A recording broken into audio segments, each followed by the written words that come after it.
5:30, an I-Team special report. By now, you've probably heard of the group called Moms for Liberty. Its founders say the organization started with the simple purpose of defending parents' rights in their children's classrooms and education.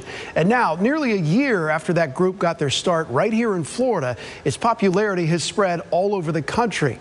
But also spreading are the questions over whether their mission is driven by a political agenda that reaches far beyond the classroom. So tonight, I-Team investigator Katie Legron traveling to the group's headquarters to speak with its founders and set the record straight. Who is Moms for Liberty? Moms for Liberty is a united group of parents across the country that are working to defend our parental rights at all levels of government. Are you guys an extremist group? That's laughable to me. I'm a mom of 4. We met the founders of Moms for Liberty about a month after they moved into their new national headquarters. We are very excited about it. We've been working out of our homes all over the place for the last 10 months. Located in a nondescript strip plaza in Melbourne, just southeast of Orlando. This is the T-shirt room. It's here where Tiffany Justice and Tina Deskovich now manage the sale of T-shirts, car magnets, and a brand that has grown to more than 150 chapters across 33 states. With a nationwide membership roster, they estimate at roughly 60,000. Every day, I'm always like, how is this happening? And it all happened in less than 12 months. Tiffany is always much more confident, like, oh, we're going to be, huge. And I'm always just a little bit more cautious because it's a little surreal to me that this idea that we've had to help parents has really taken off and really grown like this. That idea created by these 2 former school board members back in January after Deskovich lost her school board seat in Brevard County.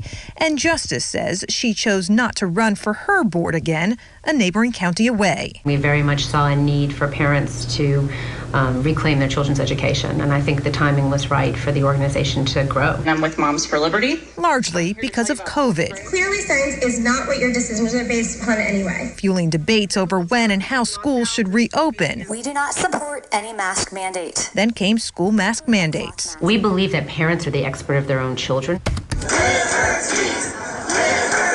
And the group that began as a local cry by a few small-town conservative moms. Moms for Liberty. Moms for Liberty. Morphed into a nationwide movement. Clearly, science is not settled regarding how to test. We need to be that light. Taking the internet, social media. You're out of order. And school board meetings by storm. If you see this acceptable, you belong on a national registry and not a school board. You can't say COVID is what has made this happen. No. I think COVID policies is what has exposed the problem to parents, and it has driven people to us. Nassau County, New York. Including Barbara Abood. How did this organization in Florida end up on your radar in New York?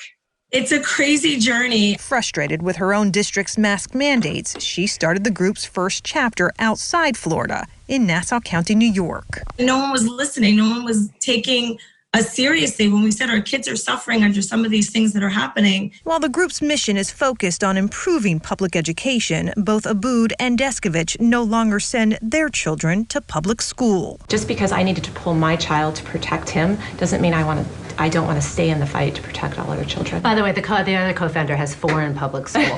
With all the fanship Moms for Liberty has generated, the group has also had its fair share of critics who believe the organization's conservative-leaning agenda is encouraging angry moms to attack schools and school boards for everything from books they feel are too sexual, policies they believe are too socially sensitive, and curriculum they say is anti-white. Having unruly school board meetings isn't in anyone's best interest. They're just hopping from topic to topic just to keep stirring chaos and controversy.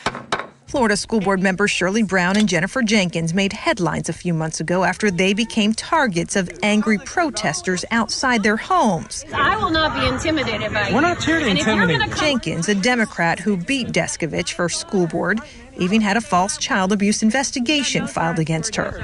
Both have questioned if Moms for Liberty members were behind their attacks or any others. It's not our people, so I denounce it. I don't want it happening to her. Our moms are joyful warriors. We're helping them to engage in a positive manner with their school district. And I think that's something that we can be really proud of. And I'd like to talk more about that. Its founders also quick to balk at any mention the group is GOP funded or politically motivated at all. We are an issue-based organization. Our number one goal is to help parents to speak up for their parental rights. And if there's an elected official that wants to get behind that, all the better. I'm also a member of Moms for Liberty. And while its less government, more parent choice agenda aligns with conservative policies, the group's founders say they don't know their members' politics or even care. It's not a question we ask. Janine Buntrock chairs a chapter in Minnesota and is a registered independent. There are also lots of people like me that don't like when things go either extreme left or extreme right. She's among an anticipated new wave of young education-driven voters. Christian Ziegler, vice president of Florida's Republican Party, you're going to see something that's never been done before. Believes will ultimately benefit all Republican candidates at the ballot box. So there's natural synergy between the two groups. And I think that, come election time next year, it's going to pay dividends and it's going to really deliver for a lot of our Republican and conservative candidates. The group's impact, he says, already proving itself in Florida, with registered Republicans now outnumbering registered Democrats for the first time in state history. Are you guys on damage control a lot? Back at national headquarters. I'm not sure what you're asking, yeah. Let's why don't we check out the t-shirt.